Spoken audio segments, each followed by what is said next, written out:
Ici David des machines de l'immobilier. Alors aujourd'hui, je vais aborder avec vous un point super important. Comment on va vendre les courtiers nos inscriptions dans un marché qui est en déclin.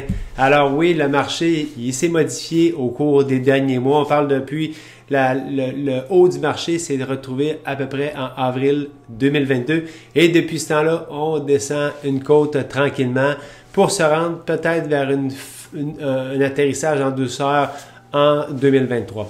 Alors voilà, actuellement, je vais aborder trois sujets ou les trois points importants pour vendre une propriété dans un marché baissier. Donc, on va parler des 3 P, donc promotion, prix et du produit en soi.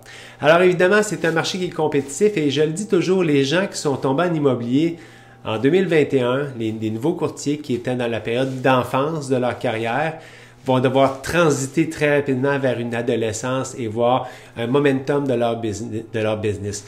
Il y a une proportion de gens, malheureusement, qui ne vont pas survivre à cette modification de marché-là. Et je le dis toujours, ce ne sera pas une mort par homicide, mais plutôt une mort par suicide. Donc, les gens vont prendre la décision de ne pas s'adapter convenablement au marché, de ne pas avoir des conversations honnêtes et franches avec leurs vendeurs. Leurs inscriptions vont expirer, les revenus vont pas venir avec, puis ultimement, ça va venir à leur mort entrepreneuriale, malheureusement, et je ne le souhaite à personne. Et c'est pour cette raison-là que je fais cette vidéo-là, pour m'assurer que vous allez avoir du succès en 2022, 2023, et restez jusqu'à la fin du vidéo. J'ai une annonce à vous faire par la suite.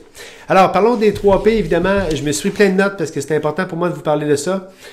Pour ceux qui disent qu'ils sont dans des secteurs qui n'ont pas vu encore de modification de marché, c'est possible, OK?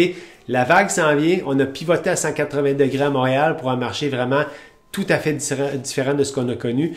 Je peux comprendre les courtiers qui sont en périphérie de Montréal, qui n'ont pas encore vu la vague venir. Pourquoi? Parce qu'il y a beaucoup d'acheteurs de Montréal qui ont vendu, ils veulent s'exiler à l'extérieur encore. Ils n'ont pas encore trouvé le produit adapté à leurs besoins. Alors évidemment, il y a encore une certaine masse d'acheteurs qui cherchent et ultimement, ça s'en vient au niveau pan-canadien. Le virage va s'être fait, selon moi, fin 2023, début 2024.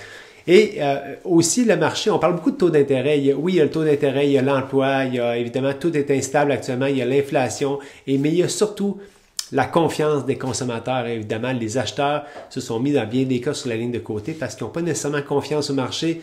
Ils ont l'impression qu'ils vont peut-être encore avoir des meilleurs deals après les fêtes. Et comme je le dis à tout le monde, puis vraiment, je prends cette philosophie-là. Pour ceux qui n'ont pas compris encore que l'immobilier, c'est un jeu de long terme, alors c'est le temps peut-être de se remettre en question par rapport à ça.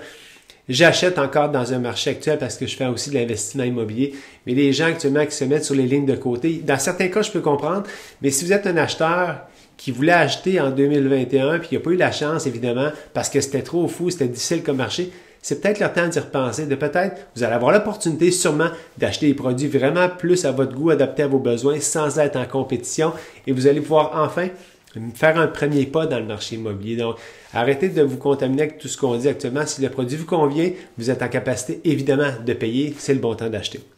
Alors, lorsqu'on parle des 3 P, évidemment, on parle de la promotion. Alors, on va devoir devenir hyper agressif comme courtier pour promouvoir nos inscriptions et promouvoir nos vendeurs aussi. Et vous savez, dans le COVID, s'est installé une pratique où les courtiers ne se parlaient plus. Personne ne s'appelait, on s'envoyait des offres. C'était rendu vraiment un marché, dans les faits, malheureusement, très ridicule. Et je l'ai dit aussi, là, mes enfants auraient probablement pu vendre des maisons dans le marché qu'on vient de passer, puis ils auraient probablement tiré leur épingle du jeu. Actuellement, il va falloir être des ambassadeurs de qualité, évidemment, pour la promotion. Et on parle de tout ce qui est promotion. On les connaît, les méthodes de promotion. Là. On va pas se leurrer. Tout ce qui est médias sociaux, tout ce qui est centriste, tous les sites d'importance. Actuellement, ce qui va différencier les bons des excellents coursiers, ça va être la façon dont la promotion va se faire. Et puis, on va s'assurer d'être agressif dans nos suivis. Moi, une de mes choses les plus importantes actuellement au niveau de la promotion, c'est le travail que je fais pour les vendeurs. Alors, ce qui veut dire que lorsqu'on va recevoir des comptes rendus de courtiers collaborateurs, où on voit définitivement que son acheteur est prêt de passer à l'action, ça va être simple. Il faut absolument prendre le téléphone, appeler le courtier et lui dire, écoute, j'ai un vendeur qui veut vendre, tu as un acheteur qui veut acheter. Qu'est-ce qu'on peut faire aujourd'hui pour que cette inscription-là se vende? Qu'est-ce qu'on doit adresser avec ton acheteur et avec mon vendeur pour qu'ils se rejoignent à quelque part aujourd'hui et que la propriété se vende. Alors, c'est ce qu'on veut, c'est le type de conversation qu'on veut avoir pour promouvoir nos produits, s'assurer qu'on fait passer à l'action les collaborateurs et les acheteurs et qu'on permet d'avoir des conversations honnêtes et directes. Il n'y a pas de cachette à se faire. Lorsqu'on évalue une propriété, j'avais la conversation avec mon équipe la semaine passée, soyez honnête avec vos collaborateurs. Si vous jugez que c'est inscrit trop cher, je pense que c'est important de parler des comparables que vous avez utilisés, d'utiliser l'évaluation que vous avez faite avant de rencontrer le vendeur. Vous en aviez une. Vous pouvez le fournir à votre collaborateur. Lui dire, écoutez, regarde, voici comment je vois ça, voici comment je vois ce produit-là. Faisons arriver les choses, OK? Alors ça, c'est une chose importante au niveau de la promotion. Il faut garder toujours nos vendeurs dans la game, évidemment. Parce que le vendeur, il est anxieux actuellement, il trouve ça difficile, donc on va devoir multiplier notre communication avec nos vendeurs, s'assurer qu'ils sont au courant à tout moment de ce qui se passe, avoir des comptes rendus rapides, avoir des conversations honnêtes sur tout paramètre qui pourrait modifier sa vente, des nouvelles inscriptions, des nouvelles ventes qui ont lieu. Alors, ça va être important aussi de revenir tranquillement, fort probablement, pour ceux que ça déplaît, aux visites libres. Les visites libres sont des outils supplémentaires. Évidemment, c'est rare qu'on vende dans une visite libre, mais c'est un outil supplémentaire pour démontrer à notre vendeur qu'on travaille pour lui. Et évidemment, la visite libre est un outil de promotion pour le courtier, pour la propriété et aller chercher des nouveaux acheteurs aussi. Donc, il va falloir travailler là-dedans et aussi avoir le feedback des acheteurs. Et c'est ça, lorsqu'on va aller vraiment agressivement, c'est d'appeler l'acheteur après. « Hey, qu'est-ce que tu en as pensé? Ah, c'était trop cher. OK, pour quelle raison? Qu'est-ce qui te fait dire ça? Qu'est-ce que tu as visité dans le secteur qui était comparable? » C'est important d'avoir ces conversations-là pour amener vraiment notre vendeur à comprendre la dynamique et bien le guider là-dedans. Au niveau du produit, évidemment, il faut s'assurer que le produit se présente sous son meilleur jour.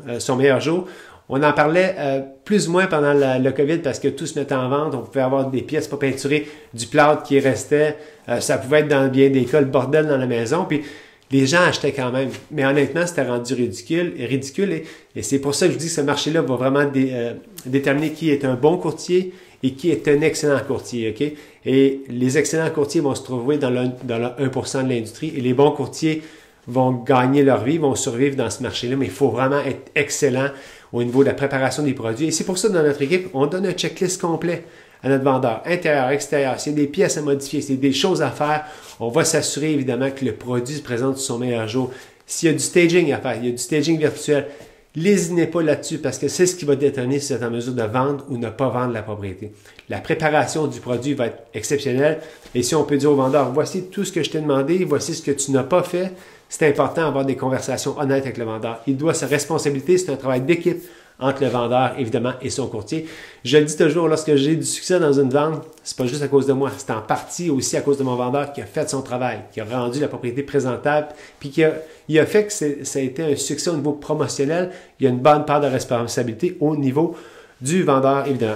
Donc, ce que je dis, c'est qu'il faut capitaliser sur chaque visite pour savoir exactement quels sont les feedbacks, qu'est-ce qui est à corriger, qu'est-ce qu'on doit adapter au niveau de la promotion du produit pour s'assurer qu'on va avoir des offres d'achat rapidement. Au niveau du prix, évidemment, vous devez décider à partir de la première rencontre que vous allez avoir avec votre vendeur, est-ce que vous le positionnez en bas de la côte, alors qu'il va pouvoir recevoir la balle et peut-être la monter un peu, ou vous allez le positionner en haut de la côte et il va courir après sa balle et ultimement, il ne va pas la rattraper et il va être perdant. Okay? Dans bien des cas, actuellement, il y a des vendeurs qui vont se positionner en mode spéculatif dans le haut du marché 2022. Évidemment, le marché qui s'ajuste rapidement, il court après la balle, il arrive à un point où il n'est plus capable de rattraper et évidemment, il devient perdant dans sa transaction. C'est important de mettre votre vendeur en position de force. Et la qualité d'un courtier est de s'assurer qu'il peut permettre au vendeur d'arriver à sa propre conclusion que le prix d'inscription qu'il suggère est le prix juste dans le marché d'aujourd'hui. Je le dis, un prix d'inscription, une hypothèse de valeur marchande, c'est une photo en date d'aujourd'hui du produit. Donc, il faut s'assurer évidemment qu'on positionne notre vendeur en position de force, qu'il y a une bonne analyse qui est faite en partant des ventes entre avril 2020 et avril 2021. C'est vraiment la bonne place pour se positionner actuellement. On fait abstraction de l'augmentation dans bien des secteurs de 9% pour 2021-2022 parce que ça s'est fait manger à toute fin pratique de avril cette année jusqu'à maintenant. Et on prévoit un déclin qui va aller jusqu'à 17% en 2023.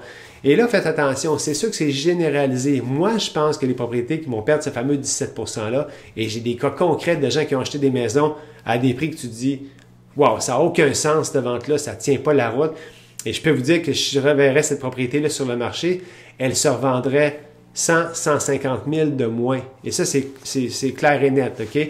Alors, il faut avoir le courage de rencontrer son vendeur et lui dire, écoute, la propriété qui s'est vendue sur cette rue-là, -là, c'est une exception, ça ne se reverrait pas, tiens-en pas compte. Et excluez ces propriétés-là, évidemment, de vos présentations d'inscription, ça ne tient pas la route.